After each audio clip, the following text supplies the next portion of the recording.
I just love some fresh powder coat. So obviously fuel tank, LS3 Defender. Welcome back to the Lost Cause Ranch. Today we are back on the LS3 Defender and we bolt on some shiny parts so we can figure out what other shiny parts we need to order. That's right, now that we have that shipment that we were waiting on for a mere 8 months, we can start bolting some of the stuff on, figuring out what else we needed to get. Yes, we had to have parts here so I could figure out what other parts I needed to get. We're gonna tidy up some of the wiring, get it ran through the frame rail, and kind of set some of that aside. We'll get it routed and everything, but we will wait to finish that off until we have more of the bits on there and everything locked down. So we got this guy somewhat split off. These two are dome light, so that doesn't need to go to the back. Fuel sender, which on this guy is right there instead of back there like most cars, so that can stay up front. Time for us to go fishing.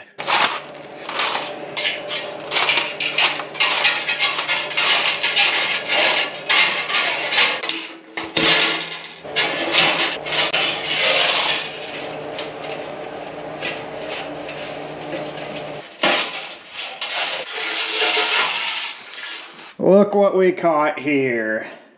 We got our wiring through. That would have been easier with 2 people instead of me running back and forth because it kept getting stuck in the first hole. And then I'm dumb and bought too much stuff, so I had to go the long way around. More frustrating than it should have been. I have an issue, guys. I'm just starting to become a collector of things. So same auction I bought that little 3-wheeler at, I bought these guys. These are some vintage stack bins from Stack Rack, made in Pawtucket, Rhode Island. They're little slide-out metal bins. Thought those guys would be perfect for the new shop. We'll just kind of blast them a little bit and refinish them. So it should be nice, but problem is that shop is not ready and I don't have a whole lot of room. I probably shouldn't be buying things, but I still am. I'm my own worst enemy. So we now have our left harness and our right harness split out. There'll be a grommet there and there. Once the chassis is finished up and painted, like I said, we'll loom all this up as well for the final run. So we're gonna run our rear harness on top the rail here, and we'll do a grommet in that hole there.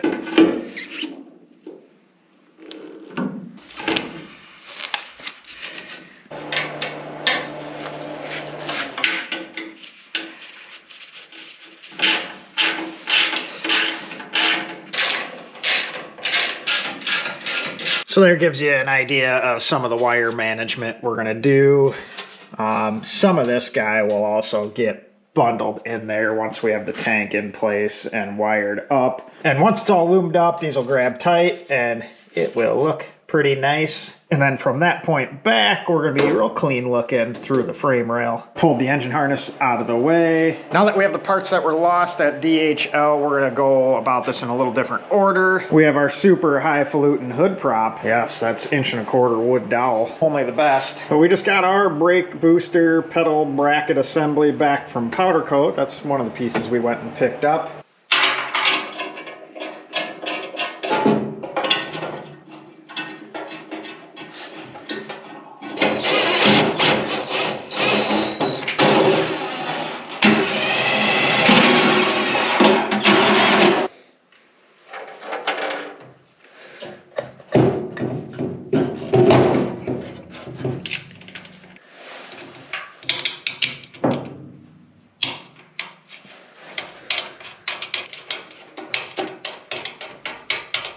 This hole's awful convenient. So that powder coat finish is a very good match to the new brake booster slash servo. We refer to them as boosters around here. But either way, went with a touch smaller diameter one because we got the big old V8 here and we wanted as much room for the packaging as possible. So we're gonna get the master cylinder thrown on, but my goal is to get as much stuff located so I can kind of get an idea. For the air conditioning, I think I'm going to spec out a vintage air setup instead of doing the factory Defender one. But I got to do some measuring. Try and keep the front as clean as possible. We want this guy to kind of be the showpiece in the engine bay. Because like I said, this is kind of a resto mod deal. So we're not going for like a perfect OEM factory restoration. It's going to be played with a bit, but it'll be played with nicely.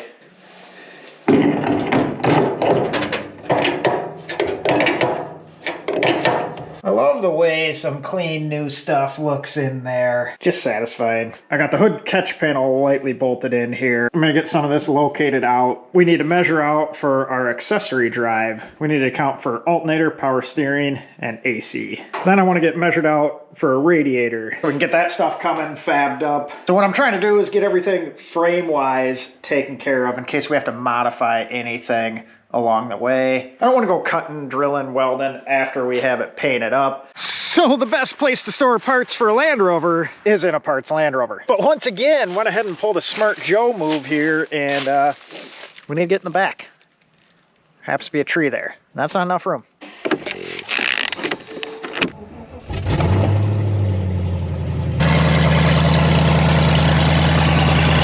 This thing's quite the race truck, isn't it? Beefy sounding.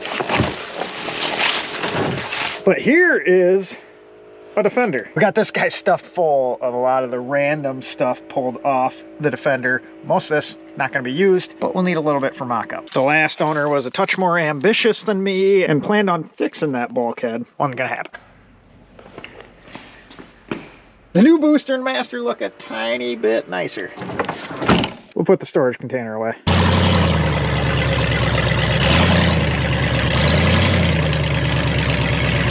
All right, we got to take a slight intermission. Ted needs a hand, so we're gonna run over there.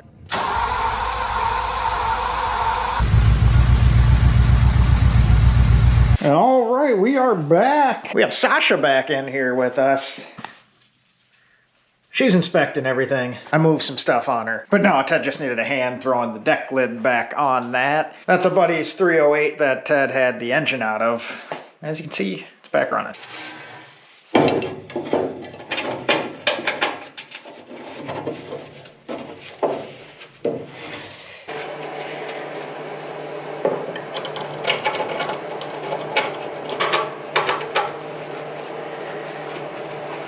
All right, so I've got our top little radiator mounts sitting here. I'll have to get these blasted, and these will end up getting painted body color. But I have those guys set in. Look at her peeking in the corner. But so we can see what we're dealing with real estate-wise. So we need to account for a radiator, and I'm gonna measure out what I wanna do radiator-wise. We won't be using a factory size Defender one. We're doing all aluminum, thicker core. But being we're adding AC to this one and it did not have it before, we also need to account for an AC condenser. And with the fancy 6L80E, we have a cooler that will be a separate unit up front. If you look at it from this angle, we do have a fair amount of room. We are not going to be running a clutch fan. We're going to be running an electric fan. So we should be able to come up with some sort of slimline one. We got this big fancy throttle body that we need to make an intake for as well. So it's just a lot of getting stuff in place so we can order stuff to put it in place. All right, so what we're going to do here first is take some measurements. We'll see what we got for inlet and outlet on this guy. Then we'll see how much room we have width-wise and height-wise. Then I have the radiator section up here on Summit, and once we get dimensions figured out, just start plugging those in and narrowing down what they have available. Maybe better ways to do this, but that's typically kind of how I work through one of the custom jobbers like this that we're doing. Then just kind of see what fits best for our application.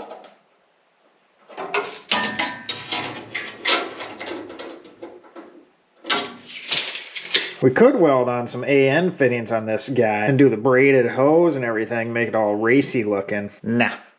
Even though this has got like a racy motor, that's not what this build's about. With where the upper's at, we can either go to the driver's side or passenger side. We'll just kind of see what options we come across here and what works best. All right, so it looks like gonna do one of these Griffins here. Just got to decide where I want the radiator cap. So we're working with 29 inches on the width, 17 inches on the height. These guys are 27.5 inches wide, 15.5 inches tall, and a very stout 3 inches thick. Should be able to keep the coolant temps on this guy tame. And it has a U-channel on the bottom, so we should be able to come up with a bar and some rubber isolators. And then it's all aluminum construction, so we should be able to weld whatever we need to on top. That'll also give us the maximum footprint for the AC condenser. And I think we'll go with the radiator cap on this side here, in case we have to modify this bracket. There's less going on over here versus this side, which has the hood support. So now I want to figure out the front drive setup and get that coming. Ideally, what I'd like to do is a low mount narrow setup, which puts the alternator here, AC compressor there, power steering pump right there. Not gonna work on this guy because something bolts there. What bolts there? Steering gear. So steering gear and alternator cannot occupy the same space. All right, I think we'll probably go with this guy. This is the Holly high mount.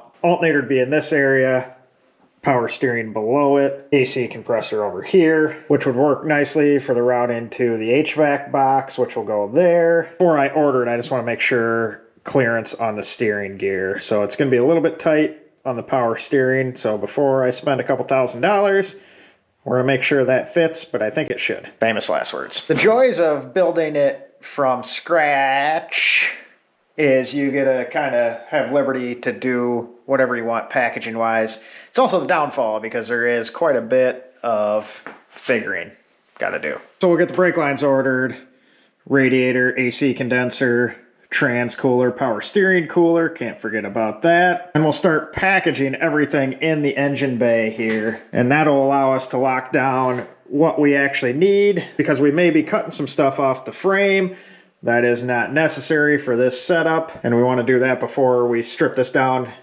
and paint the frame. I really need to get steering gear in here. Good news is, front drive, radiator, all that stuff, Summit has it in stock. What's that mean? 2 days from when I order it to be in here. I mean, it was only 8 months for the last order from over across the pond. So all that stuff will get ordered.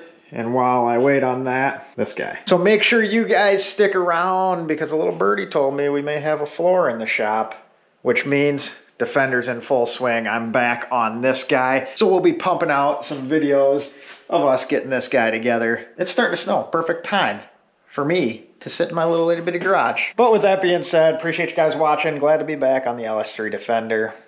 We'll catch you on the next one. Look at this mighty cute MacBook I have. Yes, that is rose gold. Some of you may have caught the one post where I launched my last laptop off the Eco. Best Buy only had rose gold in stock. Guess it kind of goes with my gloves.